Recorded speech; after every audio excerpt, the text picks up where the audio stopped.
Good Bob, I evening. haven't seen your name in the funny papers lately. Good evening and welcome to the Michigan Political History Society's examination of the Capitol Press Corps in the 70s and 80s. Tonight's event is part 2 of our 3-part series exploring the history of Michigan's Capitol Press Corps. Before I begin, my name's Dave Murley. I'm the president of the Michigan Political History Society. And thanks. Please let me just say a few words about the Michigan Political History Society. MPHS is a bipartisan group dedicated to promoting and preserving Michigan's political history and also to bringing red Michigan and blue Michigan together to help build a better Michigan. MPHS holds several events a year, so if you have an idea for an event or are interested in assisting us, please let me know. Before we begin with tonight's event, let me first thank the Michigan Chamber of Commerce for the generous use of their facility. Thank you, Bob, and the Michigan Chamber.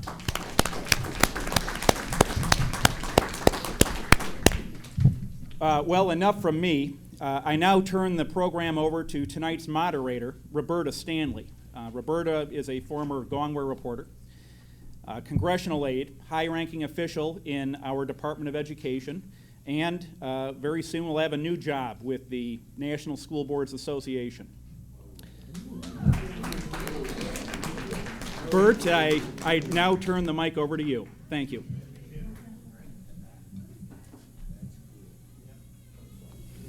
Thank you very much. Our last records show that 71 of you signed up. I hope you're all here. And as my good colleague David said, this is the second in our series. We hope to at least have one more. David reminded me, and I kind of knew this because I was part of the system myself, that particularly given the economics of the news industry, the 70s and 80s represent the heyday, or prominence, if you will, of the Capitol Press Corps. How so, you ask? How so? Stellar people. Sheer numbers, for one thing. We'll have jobs. Also, in the areas we discussed tonight, there were permanent representatives or bureaus in the area that we represent tonight, representing Detroit TV stations, WJR radio, Panax newspapers. There was a permanent erstwhile religion correspondent, and a very prominent, and may I say powerful, Booth Newspapers Capitol Bureau with at least 4 reporters and an old-timer bureau chief. And speaking of bureau chiefs, the wire services, the Detroit newspapers, and the newspaper chains were led by bureau chiefs who were to be feared, particularly by young female reporters. And in many instances, they often had the potential to be very powerful on policymakers, legislators, and even legislation itself. Please recall also, and this is why it was the heyday in part 2, this was an era of pre-term limits. Many legislators, particularly ones in so-called safe districts, or those we might refer to as characters, were friendly and often socialized with members of the Capitol Press Corps, either generally or at local watering holes, many of which no longer exist today, such as the Capitol Park Hotel, the Jack Tar Hotel, John Q's, Dines, and the Roosevelt Hotel Rotunda, and many others. Oftentimes, these relationships produce better research stories with more of an inside understanding and perhaps some interesting tales, if you will, than might be the case today. In many cases, but not all, it was also an era of more civility. We have a great panel tonight, one that's knowledgeable, thoughtful, and astute. They also all are friends of mine, but and we'll start by describing Charlie Kane, Lansing Bureau Chief of the Detroit News from 1991 to 2009. He also worked for the CBS affiliate in Detroit, WJBK-TV, was an editor for the Pulitzer Prize-winning House Fiscal Agency Scandal series. And I notice Eric Friedman's here tonight. And is a regular on Tim Skubik's Off the Record program on WKAR.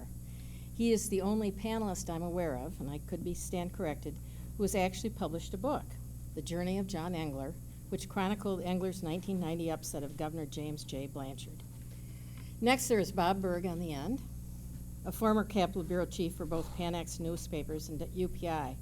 He has the distinction of serving as a senior public affairs advisor to 2 of Michigan's longest-serving chief executives, to Governor William Grand Milliken from 1977 to 82, and to Detroit Mayor Coleman A. Young from 1983 to 93. He is now a founding member of Berg, Muirhead & Associates, a public relations firm in Detroit. He's the only non-MSU graduate on the panel, and for a while he held out, and I was going to be nervous, you know. We can't have all MSU, much as we'd like to. And he actually has received the Alumni Loyalty Award from his alma mater, Illinois Wesleyan University, for his ongoing efforts in successfully recruiting Detroit students to attend the university. And we applaud you for that in the Department of Education, while I'm still there. We also have Walt Sorg next to him, who's lived in Lansing as long as I have, because he came to school at Michigan State in 1966, which is when I came to school.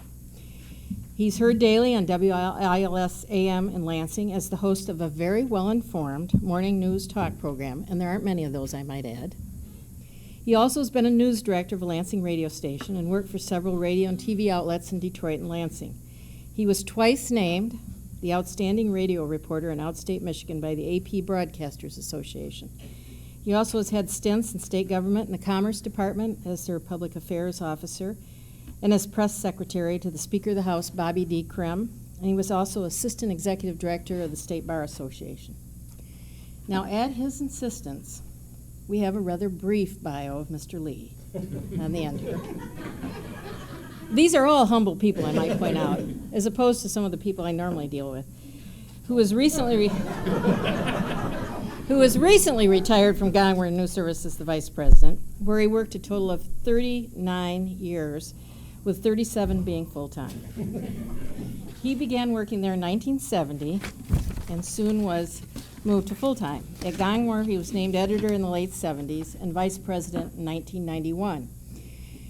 Prior to that, he served in internships with the Marion Press in his hometown and the then Pontiac Press, where he learned to sail. Since his commentary is so short, I will add that he is a gourmet chef, a dedicated sailor, and likes to occasionally run red lights. Last, but certainly not least, Joanna Firestone, my best friend. She has spent 28 years at the Detroit News, including stints as a political writer, Lansing bureau chief, and editor of Detroit, state, and federal politics and government. She also toiled at UPI for 9 years as a Lansing reporter, Capitol bureau chief, and finally as the state editor in Detroit. She worked for a brief period in the Lansing bureau as the chief of Panex newspapers and paid penance in the Department of Corrections as the public information officer during the John Norman Collins rampage. In all fairness, I must point out that Larry, Joanna, Charlie, and I have all worked together at one point in our careers, and we are all alumni of Michigan State News. I want to give a special thanks to Hugh McDermott, who's with us tonight, who told me he really didn't want to serve on the panel, but he very nicely and cleverly provided us one of his political history quizzes from the 1980s, and they were always very special when they appeared in his column, so we especially thank Hugh McDermott. Now, I know you're all nice and friendly with one another. Who would like to start? Well, you talk every day. You go for it. Yeah, but it's past my bedtime. First of all, I'm trying to figure out why I'm up here. When I look out at this audience, I see there's more political history in that one chair than most of the rest of us remember with Mr. Kelly. But for me, it was an interesting experience. I basically grew up at the state capitol. My first gig was when I was 18 years old, working at WITL, going to school allegedly full-time, and covering the Capitol for real full-time, and trying to interview George Romney, who scared the living bejesus out of me for about 6 months. But it gave me the opportunity really to develop my attitude towards state government when I was still a kid, really, and was totally unformed politically. But it put me under the influence of some very amazing people, including Mr. Kelly, including Bill Ryan, including Bill Milliken, George Romney, who was only there. I think I scared him out of town or something, because he was gone within a year doing something in Washington. But it was an amazing time, and I was just so blessed to have it start that way, and never planning on staying here for my entire life. I ended up staying here for my entire life. What I'm finding now is that everything we did 40 years ago, working with these folks and with many of the people in the audience, really now all I'm doing is spitting back memories in the morning. And it's great fun to do. because they were some amazing times. The journalism was beyond belief. Some of the characters we covered were beyond belief. And it seems like now the issues we covered, at the time they seemed so serious. You know, the state was going broke about every 10 years one way or another, but we've learned how to do that better now. But it was a different vibe. You mentioned, Yeah, it was. You mentioned the whole idea of developing relationships. I had great relationships with many people that I covered because they were there for so long, and I was there for quite a while. And you could develop those relationships. Now I have a hard time when I see a story about a legislator knowing who the hell they are or where they're from, because they're here today and gone tomorrow. And the other thing that scares me is that there's a lot of people in this room who know more about those issues than they do. And they're very bright people, they're very dedicated people, but they're here today and gone tomorrow. It's a different world we're living in, and some days it's for the better, and other days I think it's for the worse. Thank you, Walt. Charlie, do you have some remembrances you'd like to offer?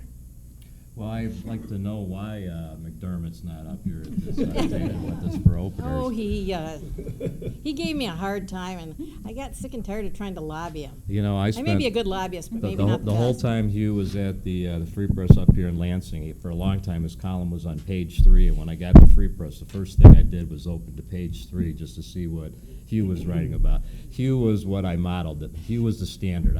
I tried to say, how did I do compared to what Hugh did? And I never told you that, Hugh, but that's the truth. You talk about the characters and term limits, which was the dumbest thing that Michigan voters ever foisted upon us, changed all that, and it changed it far for the worse. Not only did you destroy institutional memory, but the idea was that you would have a citizens' legislature that would come in and do the right thing. And we saw when they did the right thing in 2007 when we ended with no budget, and then we, in the middle of the night, passed $1.4 billion in tax increase. These were people that supposedly were going to do the right thing without considering, the impact on their own political future. I think that the term limits not only lessen party affiliation and leadership strength in trying to corral votes and set the stage, but it also changed the way we as journalists, when we could go out at night, as we did often at John Q's or over at the Jack Tar, when you saw lawmakers who had been there 15, 20 years, and you were around them, you'd be at a big table, and there'd be Republicans and Democrats and reporters and lobbyists, and you had, I always had a rule, and people would be afraid, and I'd say, no, one of my rule is I don't quote out of ours. I might have run to the John and wrote myself a bunch of notes. Stick in, But I didn't take any quotes down that I used, and no one saw it in the paper the next day. But there was the civility you talk about, and you could have, the Republican and the Democratic leader in the House or the Senate, and they would fight like hell on the floor, and then afterwards they'd go out and share a beer and, talk about what they were going to do in the upcoming weekend and how your kid's doing in school. And that's lost, and I think that public policy has paid a price for that. Thank you. Joanna? Well, one of my major duties in many years at the state capitol was essentially being Charlie Kane's wingman on a number of adventures. And there were many adventures. In fact, Charlie and I once, although we did make it a policy of not writing out of bars, we decided that we would write a piece about Lansing after dark with the legislators and the office holders. And we were very above board, weren't we, as I recall, with people, and told them what we were going to do. And we said, we don't want to embarrass you. That's not the idea. The idea is to paint a picture of what happens to the Michigan legislature, the lawmakers, when the gavel is called and the session is adjourned for the day. And we made a lot of trips to bars and restaurants all over town for a couple weeks, and I think we came out with a pretty interesting story that was not intended to be an indictment of people. In fact, I don't think it was. I think it really humanized our legislators and talked about the kind of things that Charlie mentioned, the fact that you could be fighting on the floor or in a committee meeting, but then meet over a dinner or a cocktail after work and work things out and be civil to one another. So the 70s and 80s were a fun time to be there. I walked into this press room for the first time, 21 years old, a student at Michigan State University. I've never been so intimidated in my life. I can't tell you what I had for breakfast, but I remember everything about that day. Walked into that press room, which incidentally, the taxpayers of the state of Michigan were kind enough to provide to us, and there were a bunch of old guys. Well, I don't know, they were probably 45. They're probably a heck of a lot, younger than what I am now, but they seemed really young when I was 21. Playing some card game around a Pitch. really, Pitch. it was Pitch. called pitch. I thought it was poker. I didn't know. And they would look up and they would look at you with sort of great disdain and quite seriously. And in fact, that press corps, there are a lot of folks in that press who were in that press corps at that time for whom that job was a career destination. That was what you aspired to be. And in fact, some people still end up staying a long time, maybe hadn't planned on it, but do. But I don't think that that's the case now, and I think that that sea change kind of started after Watergate, whereas if you were a young reporter, you wanted to be on the cops or something exciting like that.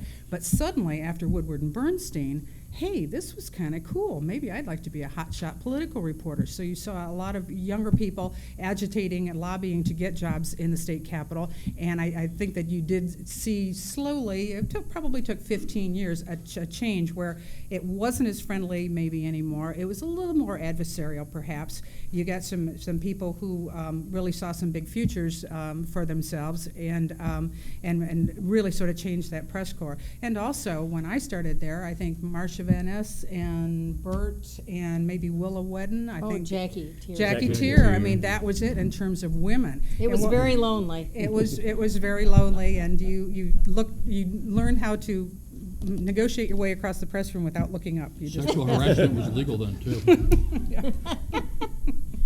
Yeah, you really did that, walking across without looking up, when I started at the State News, which is where I really got hooked on covering the Capitol. I did it for 2 years for the student paper, and then bided my time, because I knew that's where I wanted to go, and waited to get a job at this obscure mail-order news service, where I wound up staying for almost 4 decades. And it was a highly competitive environment with all those bureaus that Bert talked about. And we did always wake up in terror about what Hugh was writing about that week or whatever. And we did have role models. Hugh wasn't the only one. Roger was my role model over at the Free Press when I started. Just somebody so dedicated to getting it right, talking to as many people as he could, and knowing all the players involved. The term limits that Charlie talked about, from a selfish perspective, it's just terrible, because you miss those relationships, and you had time to develop them, know who the characters were, and know how to break through all their issues and where they were coming from, how they were trying to change things. That press room was a hive of activity. We had this curmudgeon of a press corps manager, Eddie Augenstein, who just delighted in trading these little gossipy items and who he was going to dole them out to, and then they'd show up somewhere. And he was very kind to the women of the press corps, because there would be people who would steal our copies of the news releases that were in this old post office box to try to undermine us, perhaps.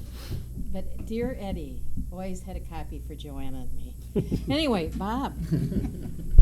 Yeah, I knew Eddie was. He loved to share gossip. He'd pull you off to the side of the room and whisper something to you. I came to Lansing. I wasn't a college student. I actually came here as the UPS bureau chief. And the first person I remember coming in to see me was Leon Coban, then the number 2 guy in the AG's office. And he had heard that there was a new bureau chief in town. I didn't realize it was that much of a deal. And I didn't realize we were intimidating until I just heard Bert talking. But, You were less intimidating than some, like the bureau chief of Booth. But you know how long ago it was, because the Jack Tar Hotel was the last place I ever got carded.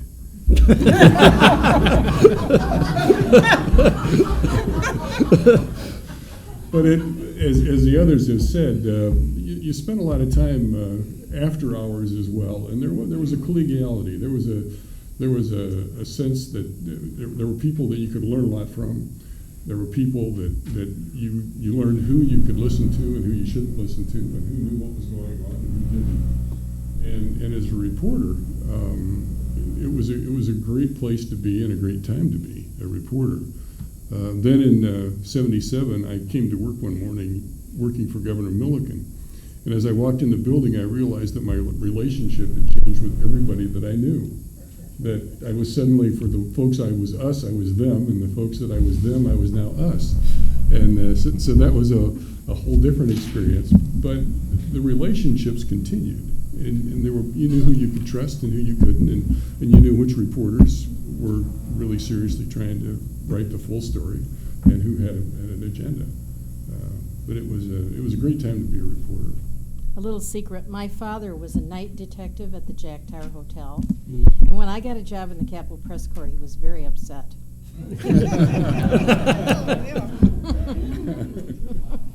One of the differences was, as we talk about going in to start our day at the Capitol in those days, is the first thing, you pulled into the Capitol parking lot, and you had a spot behind the Capitol. Reporters at that time had that. Then you walked into a room that they had reserved for reporters with an overflow where people actually came in and had news conferences where you were.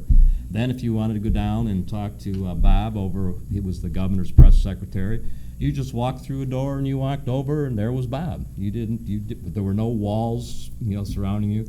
I mean, the access changed. If you wanted to talk to Bobby Krim, who was then Speaker of the House, you didn't say, well, what does Bobby Krim have to say? You asked Bobby Krim. There wasn't these press secretaries. I didn't know.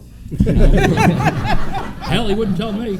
I mean, it's not that the press people for the leadership in the House and Senate are not good quotes and have a good idea of what's going on and pretty much are not leading you astray. But that was so foreign to me. I remember the first time that happened when someone tried to put that idea in my head that I had to quote a spokesperson for that person. I mean, that wasn't real. It didn't feel right. So the access and the way you moved about the Capitol, the way you conducted your business was different in the 70s and the 80s.